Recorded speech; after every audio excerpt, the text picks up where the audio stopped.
애틀란타 라디오 코리아 8월 24일 수요일 오늘의 한 뉴스입니다. 조 바이든 대통령이 마침내 학자 융자금을 $10,000씩 탕감해주기로 최종 결정하고 오늘 발표합니다. 바이든 대통령은 수개월간의 재검토 끝에 4,500만 명이 1조 6천억 달러나 빚지고 있는 학자 융자금의 부담을 덜어주기 위해 선거 공약대로 $10,000씩 일괄 탕감해주기로 최종 결정한 것으로 미 언론들이 어제 일제히 보도했습니다. 백악관이 확정 발표할 학자 융자금 일괄 탕감안에 따르면 연소득 12만 5천 달러 이하이면 연방 학자 융자금 빚 가운데 1인당 $10,000씩 일괄 탕감해주게 됩니다. 이와 동시에 9월 1일부터 재개할 예정이었던 학자 융자금 상환은 연말까지 4개월간 더 유예됩니다. 미국에서 천연가스 등 에너지 가격 상승의 여파로 전기 요금이 치솟으면서 미국 가구 6곳 중 한 곳은 제때 요금을 내지 못하는 것으로 나타났습니다.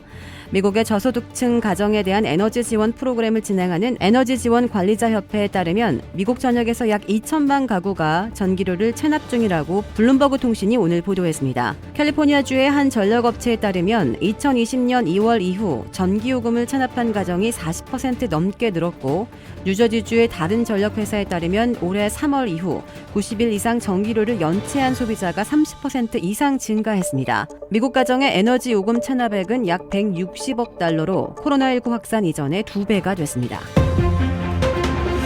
2년 전 애틀란타에서 비무장 흑인에게 총격을 가해 사망케 한 경찰관 2명에 대해 애틀란타 검찰이 어제 불기소 처분했습니다. 어제 이 사건을 조사한 피트 스칸달라스키스 특별검사는 2020년 흑인 청년 레이샤드 브룩스 사망 사건과 관련해 애틀란타 경찰관 2명을 불기소한다고 발표했습니다. 지난 2020년 6월 12일 밤 브룩스는 애틀란타 웬디스 매장 주차장에서 음주 측정 문제로 경찰관 2명과 몸싸움을 벌였습니다. 그는 한 경찰관의 테이저건을 빼앗아 달아나다 경찰에 총에 맞아 숨졌었습니다.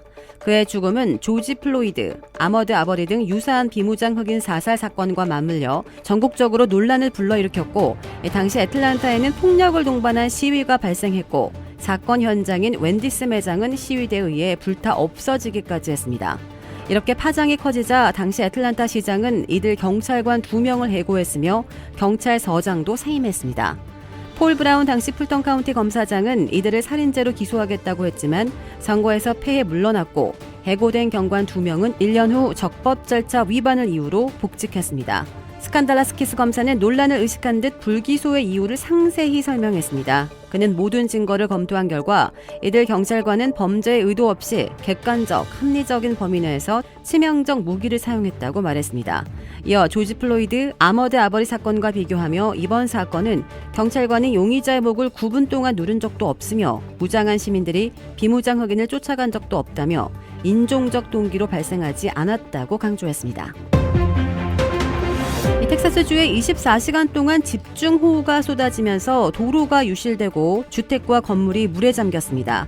피해가 심한 댈러스 인근 23개 카운티는 재난지역이 선포됐습니다. 댈러스 지역 신문들은 짧은 시간 물폭탄이 쏟아지며 하수관이 감당하지 못해 침수가 일어났다고 보도했습니다. 기상청은 이번 주 남은 기간 미 남부 전역에 더 많은 비가 내릴 것으로 예보해 추가 피해가 우려되고 있습니다. 한국과 중국 정상이 양국 수교 30주년인 24일 축하 메시지를 교환하며 새 분기점에 선 한중 관계를 지속해서 강화해 나가자는 의지를 다졌습니다. 특히 윤석열 대통령은 시진핑 중국 국가주석에게 대면의 만남에 대한 기대를 전했고 시 주석은 대면 만남에 대한 직접적 언급을 하지는 않았지만 윤 대통령과 전략적 의사소통을 강화하겠다고 했습니다. 이번 수교 30주년을 새로운 출발점으로 삼아 내실 있는 우호관계를 다져나가자고도 강조했습니다. 한중 외교당국은 한국 시각 24일 오후 7시, 베이징 시간 오후 6시 서울과 베이징에서 동시에 수교 30주년 기념 행사를 개최했습니다. 유전자를 공유한 쌍둥이가 아니더라도 얼굴이 흡사하면 유전적으로도 비슷하다는 흥미로운 연구 결과가 나왔습니다. 스페인 호세 카레라스 백혈병 연구소의 마넬 에스텔레르 박사가 이끄는 연구팀은 유전적으로 관련은 없지만 얼굴이 닮은 사람들의 유전자를 분석해 얻은 결과를 생물학 저널 셀 리포트에 발표했습니다. 우선 1999년부터 비슷한 얼굴을 가진 사람들의 사진을 모아온 캐나다 사진작가 프랑수아 브루넬로부터 32쌍의 닮은 꼴 사진을 구한 뒤 마이크로소프트 등 3개의 서로 다른 안면 인식 알고리즘을 활용해 이들의 닮은 꼴 여부를 과학적으로 평가했습니다. 이를 통해 인간의 유전체와 후생 변이, 미생물 군집 등이 외모에 어떻게 영향을 미치는지 분석할 수 있었는데 전체적으로 특정 유전자 조합인 유전자형은 비슷한 것으로 나타났습니다. 주택 구매뿐만 아니라 커머셜, 웨어하우스, 비즈니스 건물까지 부동산계의 큰손 이주환 부동산. 크레딧 카드 빚 최대 80%까지 탕감. 크레딧은 지켜드리고 빚은 줄여드리는 O3 컨설팅이 오늘의 한 뉴스를 후원합니다.